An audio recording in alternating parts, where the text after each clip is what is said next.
Please subscribe to our YouTube channel and press the bell icon for the latest updates. Hello everyone, welcome to the Mandeep Kaur Sidhu Show.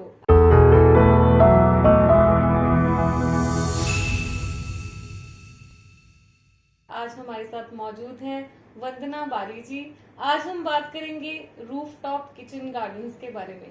So ma'am has a very vast experience in journalism. She has over 20 years of experience. So हम हमेशा अपने show में बात करते हैं new entrepreneurs की, और आज हम वंदना बाली जी से बात करेंगे। Ma'am, welcome to the show. Thank you so much. So Vandana ma'am के बारे में आपको बताना चाहती हूँ कि ऑलमोस्ट 3 years पहले I think she was the first one who wrote article on my journey in Dainik Jagran, and ma'am का बहुत ही बढ़िया एक्सपीरियंस है। She has worked with Times of India also initially, and then 14 years with Dainik Jagran. पूरा पंजाब ये head करती थी। But आज हमने बात इस पे करनी है कि इतनी लंबी जर्नी मीडिया इंडस्ट्री में होने के बाद कैसे उन्होंने सोचा कि अब टाइम आ गया है कि मैंने खुद का वेंचर शुरू करना है। Because take courage for a woman to start something of her own. So, ma'am, why did you choose a new profession? Mandeep, first of all let me tell you that मेरे दिल के बहुत ज्यादा करीब है नेचर, और नेचर लवर होने की वजह से मुझे इको फ्रेंडली चीजें बहुत ही अट्रैक्ट करती थी, बहुत पसंद है इको फ्रेंडली। चाहे कोई काम कर रहा है या कोई नई चीज आ रही है जो लोगों को करनी चाहिए, जो हमारे समाज के लिए बहुत ज्यादा जरूरी है। ये एक ऐसा वेंचर था जो मुझे बहुत ही ज्यादा इस समय के लिए, इस टाइम के लिए मुझे बहुत जरूरी लगा कि अर्बन एरियाज में हमें इस तरह की चीजों की बहुत ज्यादा जरूरत है कि हम अपने किचन गार्डन्स, बिकॉज अर्बनाइजेशन की वजह से क्या हुआ है कि हमारे पास जगह की कमी हो गई है। हम लोग अक्सर ये कहते हैं कि किचन गार्डन बनाना तो चाहते हैं बट हमारे पास जगह नहीं। तो ये एक ऐसा प्रोजेक्ट था जिसमें आप जिस जगह के बारे में सोचते ही नहीं है डेली लाइफ में, रूफ्स हमारी बिल्कुल खाली पड़ी है, लेकिन हमारे ध्यान में ही नहीं आता है कि हमारे पास रूफ भी है। तो क्यों ना हम अपनी रूफ्स को, अपनी छतों को हम हरा भरा कर दे। जो कंक्रीट जंगल हमने बना दिए हैं उनके ऊपर हरियाली क्यों ना वापस लाई जाए। और इस वक्त हरियाली की बहुत ज्यादा जरूरत है, सेफ सब्जियों की बहुत ज्यादा जरूरत है। पंजाब बहुत ज्यादा जहर खा रहा है और बड़े प्यार से बना के अपने परिवार को भी खिला रहे हैं, बच्चों को खिला रहे हैं। बच्चों को हम सिखाते हैं कि सब्जियां बहुत अच्छी हैं सेहत के लिए, बट उन सब्जियों में कितना केमिकल मिला हुआ है, कितना पेस्टिसाइड मिला हुआ है, ये हम लोग नहीं सोच रहे। एक चीज मैं पूछना चाहती हूँ कि जैसे आपका जो बचपन है वो हिमाचल में पूरा व्यतीत हुआ है, और आप शायद उस वजह से भी हो सकता है कि नेचर के बहुत ही क्लोज हैं। जब आप यहाँ पे आए, मुझे ऐसे लगता है कि आपने हिमाचल अपनी छत पे ले आए। हिमाचल से हूँ, शिमला से हूँ, तो नेचर के करीब तो हमेशा रही हूँ।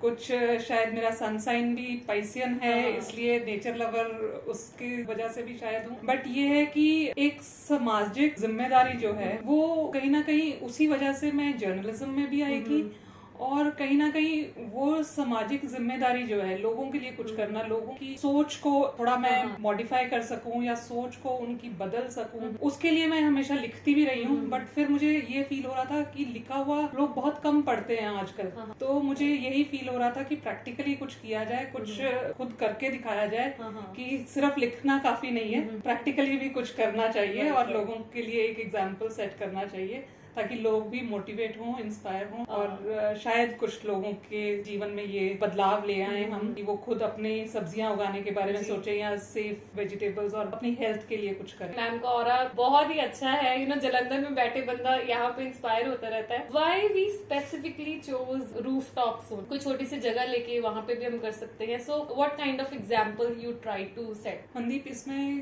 पॉइंट्स हैं, कई कारण है कि हमें रूफटॉप्स को क्यों यूज करना चाहिए। मेरे घर के आसपास ही जगह है, कुछ खाली प्लॉट्स भी पड़े हुए हैं, तो मैंने देखा लोग वहाँ पे भी सब्जियां उगाते हैं। बट एक ये हो जाता है कि किसी के प्लॉट में जाके कुछ उगाना, एक पहले तो खुद को झिझक होती है, उसके बाद ये होता है कि कोई ना कोई आता जाता, या कोई स्ट्रे डॉग्स, या कभी कोई काऊ आ गई या कोई भी जानवर उन्हें खराब करता है ना, कोई आता जाता तोड़ के ले जाता है, आपको पता नहीं चलता। तो इस तरह के रीजंस भी होते हैं। बट रूफ टॉप्स ही क्यों? इसका बेसिक रीजन ये है कि रूफ टॉप्स एक तो सेफ है, दूसरा ये कि आपकी छत पे जब आप गार्डन सेटअप कर रहे हो, आपकी छत ठंडी हो रही है, आपका घर ठंडा हो रहा है, आपकी एसी की कंजम्पशन कम हो रही है, आप कार्बन फुटप्रिंट जो है वो कम जनरेट कर रहे हो। तो एक तरह से इको फ्रेंडली ये चीज है, आप अपने इन्वायरमेंट को बचा रहे हो। एक तो छत के ऊपर जब ग्रीनरी होगी, प्लेंटी ऑफ ऑक्सीजन आपकी छत पे आपको मिलेगा। सेकेंडली ये है कि कंक्रीट जंगल के ऊपर फिर से हम ग्रीनरी ला रहे हैं, तो वो एक और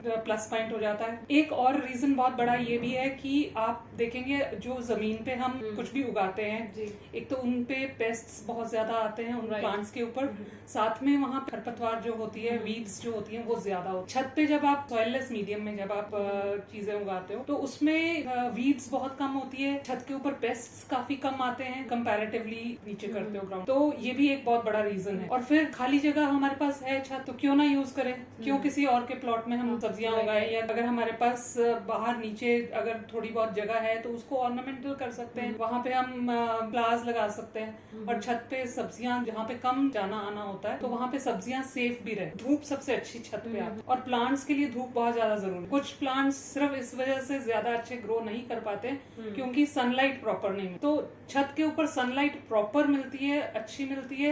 ये भी क्वेश्चन आता है कि छत पे बहुत ज्यादा गर्मी हो जाती है तो क्या करें? तो उसके लिए हमने वे आउट निकाला हुआ है। ज्यादा गर्मी में ग्रीन नेट लग जाता है, ग्रीन नेट से हम अपने प्लांट्स को बचा भी लेते हैं। अच्छी सनलाइट जो कि आज की सनलाइट कल नहीं मिलने वाली आपको, उसे आप यूज कर सोलर एनर्जी को फूड एनर्जी में आप कन्वर्ट कर लें तो उससे अच्छी बात क्या हो सकती है। तो वो सनलाइट हम यूज कर रहे हैं, अपने हिस्से की सनलाइट को वेस्ट ना कर। अर्बन ग्रीन फ्यूचर जो कि इनके वेंचर का नाम है, she is a budding entrepreneur, one of the successful one. कुछ करके दिखाया, सोचा तो इतनी जल्दी करके दिखाया। मैम के आप प्रोफाइल अगर फॉलो करें तो बहुत अच्छी इन्होंने videos and she writes wonderfully कि जो दिल में उनके फील करते हैं वही वो लिखते हैं। तो वहीं से मैंने इंस्पायर होके मैंने सोचा कि मैम को जरूर अपने शो में मैंने इनवाइट करना है। एक चीज मैंने नोटिस की आपकी पोस्ट में, हर जगह क्वालिटी बहुत है। आपका टोमेटोज हैं और पंपकिन सर ने पकड़ा हुआ था, राइट? सो मतलब 3 kg का पंपकिन छत पे ही हो रहा है। लेडी फिंगर्स आपने भिंडी जो डाली, राइट? सो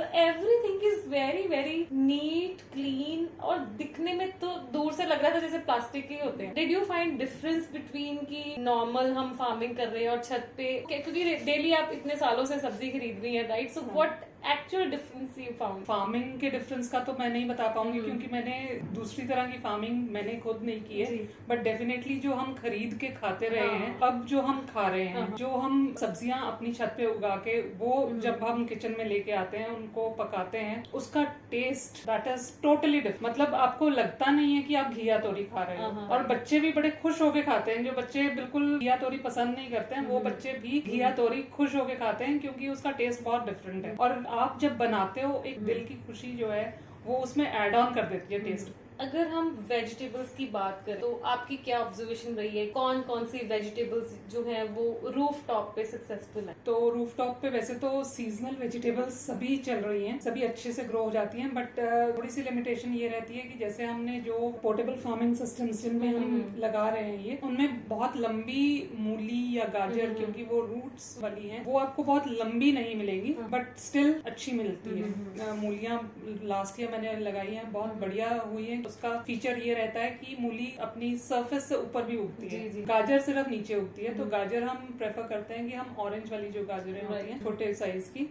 तो वो हम लगाते हैं। आज बहुत सारी वुमेन जो है वो इंस्पायर हो जाएंगी क्योंकि हम ना सोचते हैं कि हमें आता नहीं है या हमने पहले किया नहीं तो हम कैसे करेंगे। बट मैम का भी 2 years का ही एक्सपीरियंस है अभी, but she has done it very very successfully. इनकी पोस्ट से ही पता चलता है कि इन्होंने दिलो जान उसमें लगा दी है। एवरी वेजिटेबल की पोस्ट उसमें कुछ ना कुछ, मैंने कैबेज देखा था, आप एक फैमिली मेंबर को दे रहे थे, इट वाज सो बिग। दिखता है कि इसमें मेहनत की गई है। अगर हम बात करें कि जब जो खाद है, क्या होता है कि कई बार पुराने जमाने में ऐसे होता था कि घर की चीजें घर में ही रह जाती, किसी टाइप की खाद की तैयारी करके अपने रूफ टॉप पे यूज कर रही? जी बिल्कुल, मैं अपने किचन वेस्ट को भी मैन्योर में कन्वर्ट करके कंपोस्ट तैयार कर रही हूँ और कंपोस्ट भी ऐड करती हूँ। साथ में हमारा जो मीडियम हम यूज कर रहे हैं, देखिए रूफ टॉप पे हमें इस बात का ख्याल रखना पड़ता है कि हम बहुत ज्यादा वजन ना डालें। रूफ के लिए एक स्टैंडर्ड वजन जो आर्किटेक्ट्स अलाउ करते हैं कि आप इतना वजन इजिली 1 स्क्वायर फीट पे डाल सकते हैं, वो होता है है 25 kg, बट जो हम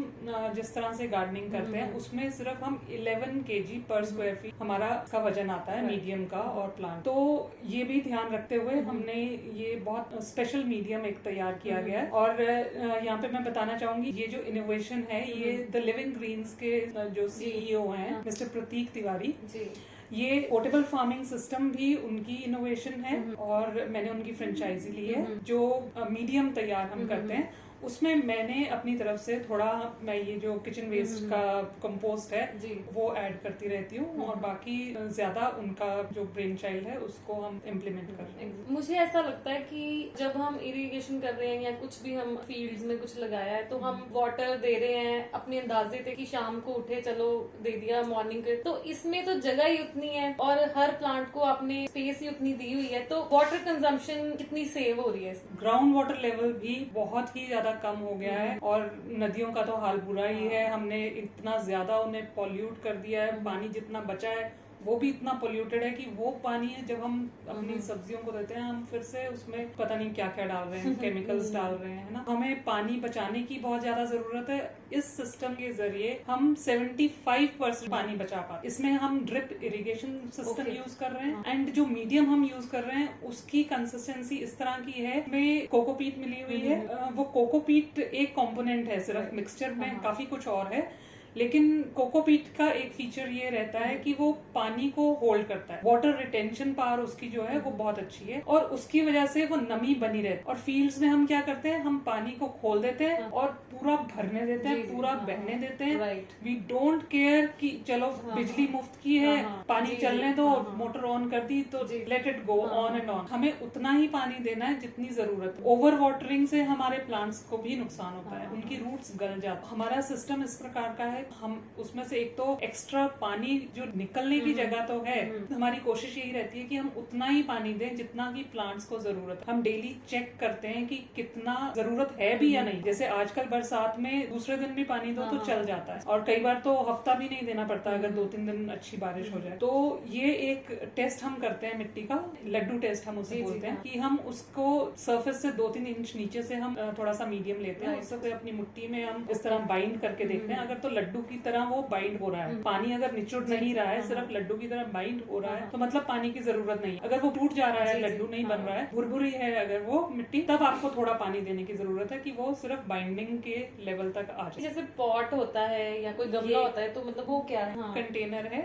HDPE शीट होती है, हाई डेंसिटी पॉलीमर की शीट होती है, उसके बने हुए कंटेनर्स हैं जिसमें कोई भी हीट सील्ड जॉइंट या कोई भी सिलाई नहीं है, जिस करके उसमें लीकेज या सीपेज की कोई प्रॉब्लम नहीं आती है। तो उसकी वजह से आपकी छतें बिल्कुल सेफ रहती है। बहुत सारे लोग ये पूछते हैं कि छतों पे सीलन तो नहीं आ जाएगी, इसमें से पानी निकलेगा तो छत खराब हो जाएगी, बट ऐसा कुछ नहीं होता है। हमारा प्रॉपर ड्रेनेज सिस्टम जरूर उसके अंदर लगा रहता है, बट उसमें से और कहीं से भी पानी निकलता नहीं है। और ड्रेनेज सिस्टम जो है वो आपके यूनिट का या जो आपका पोर्टेबल फार्मिंग सिस्टम है, सिर्फ एक्स्ट्रा पानी, नॉट द मीडियम, वो निकाल के आपकी छत की जहाँ पे भी ड्रेनेज होती है वहां तक हम उसकी पाइप ले जाते हैं। तो वो आपकी छत पे ना तो कीचड़ होना है, ना तो आपको कहीं एक्स्ट्रा पानी दिखना है कि पानी सब में दिया है तो सारे में कीचड़ हो गया और सारा पानी पानी हो गया।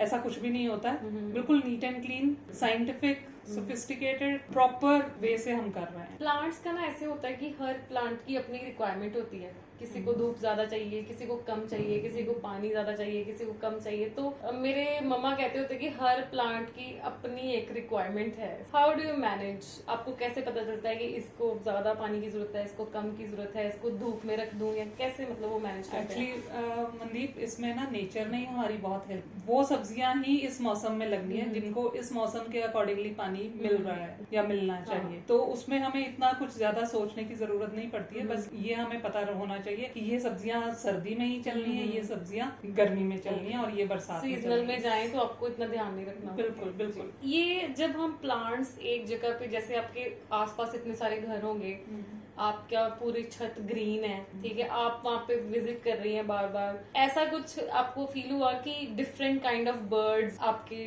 छत पे हैं, या डिफरेंट काइंड ऑफ आपका फीलिंग है कि हाँ ये यहाँ पे ज्यादा आ रहे हैं? मैं आपको बताऊं तो हमारे घर में मतलब सिर्फ रूफटॉप किचन गार्डन नहीं, नीचे भी मेरे पास गार्डन है, इवन की बेलें पूरी बालकनी में फैली हुई हैं। हमारे पूरे मकान में या राजवंश में करीब 8 से 10 तरह के पक्षियों के घोंसले हैं। इतना प्यारा एक्सपीरियंस होता है कि उन्हें भी पता है कि यहाँ पे इस जगह पे सुबह हमें 6 बजे दाना मिलेगा, उन्हें मालूम है कि यहाँ पे हम अपना घर बना सकते हैं। दे फील सो सेफ हो गई है, मतलब आराम से आके हम भी वहाँ बैठे भी हों तो बर्ड्स आके बैठ जाते हैं, तो उन्हें मालूम है कि यहाँ हम सेफ हैं, तो बहुत ही अच्छा लगता है। जब मैं सोचती हूँ रूफटॉप के बारे में या कोई और सोचता है तो मन में यही आता है कि पता नहीं पानी छत को क्या कर देगा, मकान पे कोई इफेक्ट ना आए। तो आपने क्या एडवांटेज डिसएडवांटेज देखा, कि आपको क्या लगा कि नुकसान क्या है और फायदा क्या है? नुकसान सिर्फ यही है कि आपको ऊपर जाना पड़ता है छत तक, और बाकी कोई नुकसान नहीं है। उसमें ये है कि आपकी छत एक तो ठंडी हो रही है, दूसरा आपकी छत जो खाली पड़ी थी, बेकार पड़ी थी, वो यूज हो रही है। और आप शाम को चाय पीने वक्त वैसे भी बैठ सकते हैं वहाँ पे जाके। बिल्कुल बिल्कुल। मैं आपको बताऊं कि लास्ट ईयर कोविड टाइम में बाहर निकलना तो वैसे ही मना था।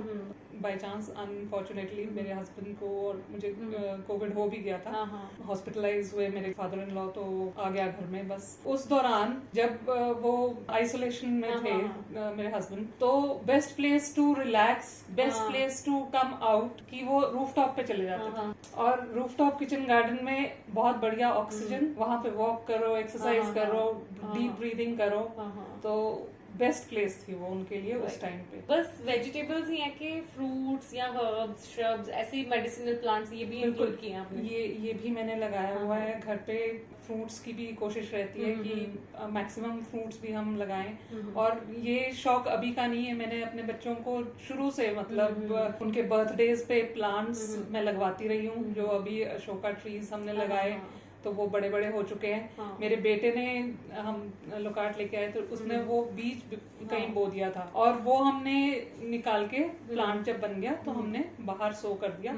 और अभी हर साल मार्च अप्रैल में इतने लोकार्ट उस पेड़ से निकलते हैं कि मजा आ जाता है। और सिर्फ हम नहीं, पड़ोसी भी खाते हैं सब, और बहुत अच्छा लगता है। So, आप लिखती हैं कि my oxygen factory is on roof top, right? So क्या मतलब लोग ऑक्सीजन सिलेंडर ढूंढ रहे थे, आपको तो लग ही रहा होगा कि मैंने ऊपर जाके बैठ जाना है। बिल्कुल, ये है ही ऑक्सीजन फैक्ट्री। आप बना ले, रूफ टॉप पे आप जाते हो, सुबह आप जाओ तो मतलब दिल नहीं करता नीचे आने का, आपका दिल करता है बस यहीं पे ही वॉक करते रहो, यहीं पे ही हमें चाय भी मिल जाए, यहीं पे हम बैठे रहे। तो ग्रीन प्लांट्स आपको पता है ऑक्सीजन एमिट तो करते ही हैं। जितनी देर आप उनके साथ काम कर रहे हो, जितनी देर आप उनके साथ बिता रहे हो, ऑक्सीजन आप ऑटोमेटिकली इनहेल कर रहे हो, साथ में आप इतना स्ट्रेस रिलीव करते हो अपना। कोई ऐसे होता था ना, वो 10 लाइनें याद करनी 2nd, 3rd, 4th, 5th class में, तो हर कोई लिख देता था कि my hobby is gardening, listening to music and gardening are so common. तो म्यूजिक को तो हम बहुत आगे ले आए हैं, पर गार्डनिंग मुझे लगा कि कहीं ना कहीं लिखा ही रह गया। So have you ever thought, अभी ये मेरे माइंड में है कि why not we start classes for people की, स्पेशली फॉर चिल्ड्रन की गार्डनिंग हमने कैसे करनी, ऐसा ख्याल आया आपके मन में? बिल्कुल मनदीप, ये ख्याल बिल्कुल मेरे मन में तो बहुत ज्यादा है, और मैं कई स्कूल्स भी विजिट कर चुकी हूँ। And I am very please to tell you that एक स्कूल ने ये प्रोजेक्ट शुरू भी किया है। उन्होंने अपने रूफटॉप पे पूरा किचन गार्डन बनाया है। किचन गार्डन क्या, मैं उसे खेत कहूंगी, क्योंकि उन्होंने 30 यूनिट्स लगाए हैं अपने स्टूडेंट्स के लंच के लिए। वो चाहते हैं कि वहीं से वेजिटेबल्स वो लें। तो ये बहुत अच्छा थॉट है, क्योंकि आजकल के बच्चे जो हैं मैक्सिमम टाइम अपना फोन पे बिता रहे हैं, मैक्सिमम टाइम गेम्स में, और अब तो उनके पास और एक्सक्यूज है कि हमारी क्लासेस फोन पे चल रही है। तो स्क्रीन टाइम इतना ज्यादा हो गया है बच्चों का कि उन्हें ब्रेक की बहुत ज्यादा जरूरत होती है कि ग्रीनरी में आए। आप देखोगे कि कितने छोटे छोटे बच्चों की ऐनक के नंबर कितने ज्यादा है, बिकॉज वो बाहर निकलते ही बहुत कम है, ग्रीनरी देखते ही बहुत कम है, और उस वजह से उनकी आईज पे बहुत इफेक्ट हो रहा है। और जब वो अपने किचन गार्डन में या अपने गार्डन्स में काम करेंगे तो एक तो उनकी हैबिट बदलेगी, नेचर के क्लोज आएंगे, और वो अपनी सब्जियों के बारे में कुछ जानेंगे, उनकी साइंस का एक चैप्टर भी वहां पे कंप्लीट होगा। सेकेंडली ईवीएस की बहुत सारी चीजें वो छोटे होते से ही सीखेंगे, और नेचर के पास लाना बच्चों को बहुत ज्यादा जरूरी है। जी। एक बैक टू बेसिक्स की मैं बात करती होती हूँ कि हमें अपने बेसिक्स की तरफ बच्चों को ले जाना बहुत ज्यादा जरूरी है। नो डाउट कि आईटी या मतलब टेक्नोलॉजी के साथ साथ भी उन्हें आगे बढ़ना चाहिए।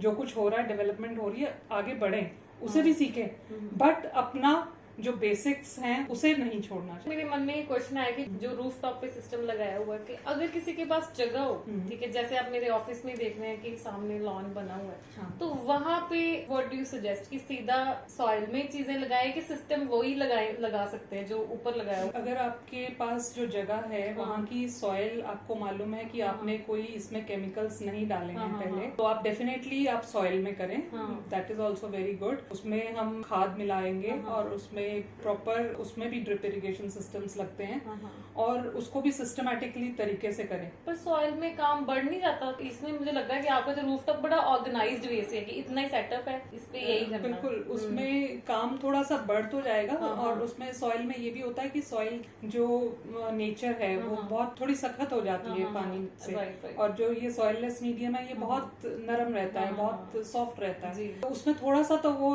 रहेगा चैलेंज, बट उसमें प्रॉपर खाद वगैरह मिला के उसमें भी बहुत अच्छी खेती की जा सकती है। उसमें थोड़ा सा चैलेंज सिर्फ ये आएगा कि आसपास जो झाड़ियां हैं या आसपास के जो प्लांट्स हैं वहां से पेस्ट्स का आना थोड़ा बढ़ सकता है। अदरवाइज जो मल्च शीट्स वगैरह हम यूज करते हैं सॉइल में भी जब करते हैं खेती, तो उससे वीड्स की प्रॉब्लम तो काफी हद तक हम कंट्रोल कर लेते हैं। डेफिनेटली उसमें आप कर सकते हो सॉइल, अगर आपके पास जगह है और सेफ सॉइल है तो बहुत बढ़िया रहेगा। आप डेफिनेटली बहुत अच्छी वेजिटेबल्स उगा सकते हो और करनी चाहिए। तो मुझे लगता है कि बहुत सारी वुमेन होंगी जो ये एपिसोड सुन रही होंगी और सुनेंगी, इसलिए मैंने मैम से जितने दिल में आ रहे क्वेश्चन सारे पूछ लिए क्योंकि आपके मन में भी आ रहे होंगे क्वेश्चन। टाइम कितना मांगता है ये सेटअप? वो डिपेंड करता है एक्चुअली कि कितने यूनिट्स आपने लगाए हैं या कितने पोर्टेबल फार्मिंग सिस्टम्स आप कर रहे हो यूज। बाकी ये है कि आधा घंटा अगर आप निकालें, और वो निकालना भी चाहिए, ये एक एक्सरसाइज भी है आपकी बॉडी की एक्सरसाइज भी आपको साथ में ही आप कर रहे हो, और साथ में ही ऑक्सीजन इनहेलेशन कर रहे हो, ब्रीदिंग एक्सरसाइज भी हो रही है, और आप हेल्दी खा भी रहे हो, खिला भी रहे हो। तो ये एक तरह से विन विन सिचुएशन है। तो टाइम आपको इसके लिए निकालना चाहिए, और निकालना बिल्कुल आपके लिए वाजिब रहेगा। आधा घंटा भी अगर आप स्पेंड करते हो प्लांट्स के साथ, शुरू में आधा घंटा लगाते, बट वो ऑटोमेटिकली थोड़ा सा बढ़ जाता है, बिकॉज जब आप प्लांट्स उगाते हो और उनके साथ काम करते हो आपको प्यार हो जाता है प्लांट्स से, आपको छोड़ने का दिल नहीं करता उन्हें छोड़ के आने का। तो पेशेंस कितना लेके आइए जो आपको कुछ लाइफ चेंजिंग लगा 2 इयर्स में? क्योंकि पहले हमारी जॉब थी, it's a very fast thing, है ना, ये करना है, नेक्स्ट ये हुआ, बट यहाँ पे तो यू हैव टू वेट कुछ भी उसी वक्त नहीं हो सकता, right? It has increased patience in you and how this thing change you as a person. Actually patience तो खैर मेरे में पहले भी काफी ज्यादा था, बट ये डेफिनेटली आई विल से कि इसमें पेशेंस तो चाहिए होती है। Nature takes its time, and हमें कुछ भी ओवरनाइट एक्सपेक्ट भी नहीं करना चाहिए। हमें बिल्कुल पेशेंस से ही काम लेना है, और कहते हैं ना सब्र का फल मीठा होता है, और ये डेफिनेटली ये बहुत ही बढ़िया, सिर्फ मीठा नहीं, बहुत टेस्टी फल होता है। आप देखो कि अभी कोरोना काल में कुछ भी बाहर से खरीदते हुए हमें कितना डर लग रहा था, और हम जो वेजिटेबल्स खरीद भी रहे थे, हम कितनी बार उनको धो रहे थे, उनको कभी सोडे से ट्रीट कर रहे हैं, कभी कुछ कर रहे हैं, कभी कुछ। तो उसमें आपको सिर्फ आपकी छत से अब ये लेके आनी है, सिर्फ अपने आपके हाथ लगे हैं, और आके आपको किचन में पकानी है ना। तो कितने हाथों से आपने उस वेजिटेबल को बचा लिया। तो ये एक बहुत ही अच्छा और सेफ विकल्प है। माय लास्ट क्वेश्चन इज कि how you are helping others, मतलब जो आप कर रही हैं रूफटॉप किचन में, सो आपको क्या लग रहा है कि कहीं ना कहीं आप सक्सेसफुल हो रही हैं दूसरों को इंस्पायर करने में? क्योंकि ये पेशेंस वाला काम है, एक सीधा 10 रुपए देके हमने टमाटर खरीद के सब्जी में डाल दिया, है ना, हर कोई ज्यादा फटाफट हो जाए, राइट? और एक उसको पूरा एक प्रोसेस से जाना, अपने दिल से वो काम करना। So what difference you are finding? How fast people are ready to adopt it, या इसको कितना टाइम लगेगा कि लोग इन चीज को समझें? आपने मुझे यहाँ बुलाया है तो डेफिनेटली लाइक माइंडेड हम हैं, और हम चाहते हैं कि लोगों में ज्यादा से ज्यादा अवेयरनेस आए, तो जितनी जल्दी लोग समझ जाएंगे इस बात की जरूरत को कि हमें सेफ फूड खाना है और खिलाना है, तो उतना ही अच्छा होगा। और मैं चाहती हूँ कि ज्यादा से ज्यादा लोग इस काम को मतलब अपने लिए करें, अपने लेवल पे शुरू करें। And I am ready to help them out in any ways. हमारी जो कंपनी मैंने शुरू की है उसमें हम पूरा का पूरा सेटअप लगा कर देते हैं। अर्बन ग्रीन फ्यूचर्स आपको पूरा किचन गार्डन रेडी करके देता है। ऑनलाइन हर वक्त हम आपके किसी भी क्वेश्चन का, किसी भी प्रॉब्लम को सॉल्व करने के लिए हर वक्त हम रेडी रहते हैं। इवन की ऑनलाइन सपोर्ट सिर्फ यहाँ जलंधर टीम से नहीं, आपको जयपुर टीम से भी मिलता है। प्रॉपर एग्री एक्सपर्ट्स वगैरह सब हेल्प करते हैं। और मैं इसमें और भी ज्यादा कोशिश ये कर रही हूँ कि लोकलाइज भी इसको करूँ। और मैंने यहाँ पे भी जो पोटैटो रिसर्च इंस्टीट्यूट जलंधर है, वहाँ से मैंने कोर्स एक और किया है। और वो भी वेज फास्ट करके एक टेक्नोलॉजी उन्होंने डेवलप की है, तो उसमें भी मैं ट्रेनिंग मैंने ली है। इसको इकोनॉमिकल बनाने का और ज्यादा से ज्यादा लोगों तक पहुँचाने का पूरी कोशिश है। बट ये लोगों पे भी डिपेंड करता है कि वो थोड़ी सी मेहनत करने के लिए कितने तैयार हैं, सेफ सब्जियां खाने के लिए कितना तैयार है, अपना माइंड सेट चेंज करने के लिए, जो सबसे इम्पोर्टेंट है, राइट, माइंड सेट चेंज करने के लिए कितना तैयार है। वंदना मैम का बड़ा सक्सेसफुल रूफटॉप उन्होंने मैनेज किया है। ऑलमोस्ट 2 इयर्स इनको हो गए हैं, क्योंकि जब कोई शुरू करता है ना उसको लगता है कि चलो 1 महीना 2 महीने कर लिया बस, बट नहीं, इन्होंने पूरा हरा भरा इनका गार्डन है। And she is ready to help others to set up rooftop kitchens in their home. और आई थिंक कि वुमेन को बहुत इंस्पायरिंग लगा होगा आज। You can definitely get in touch with her. किसी भी तरह की आपको कंसल्टेंसी की जरूरत है, आपने देखना है कैसे इन्होंने सेटअप किया है, क्योंकि छोटी सी जगह से भी हम बड़ा अच्छा आउटपुट ले सकते हैं। और एटलीस्ट अपनी फैमिली के लिए तो इतना तो हम कर ही सकते हैं। So ma'am, what is your message to the audience listening to you at last? Definitely message यही देना चाहूंगी कि अपनी फैमिली को सेफ फूड खिलाएं, ताज़ी और टेस्टी और ऑर्गेनिक सब्जियां खिलाएं। पंजाब में इस चीज़ की बहुत ज़्यादा ज़रूरत है और पंजाबी मेहनती भी बहुत होते हैं। डेफिनेटली आप घर पे अपने कर सकते हैं और खुद अपने हाथों से जब उगाकर और फिर बनाते हैं तो उसमें एक तो विटामिन एल यानी लव वो ऐड हो जाता है और एक विटामिन ऑफ हैप्पीनेस या खुशी का विटामिन बी ऐड हो जाता है। तो ये जरूर करें और पूरा फायदा सभी उठाएं। और मैं हर वक्त तैयार हूँ किसी की भी हेल्प करने के लिए। Thank you ma'am, thank you so much. My pleasure, thank you so much for inviting me. ये थे ना Bali ma'am. She is an inspiration because women जिसने सोचा हो कि मैंने जिंदगी में ये करना और वो कर ले, आई थिंक उसके जो सोचते ही रह जाती है सारी उम्र, सोचते ही निकल जाती है। It takes lot of courage to leave your very good job and then pursue your dream, जो आप सोचते हैं, परस्यू योर पैशन। और अभी साथ में सर भी आए थे इनके, so he was also telling me कि she is very very passionate about it and doing everything from her heart, अपने दिल से कर रही हैं जो भी कर रही हैं। So she is a wonderful personality. So thank you so much for watching Mandeep Kaur Sidhu show.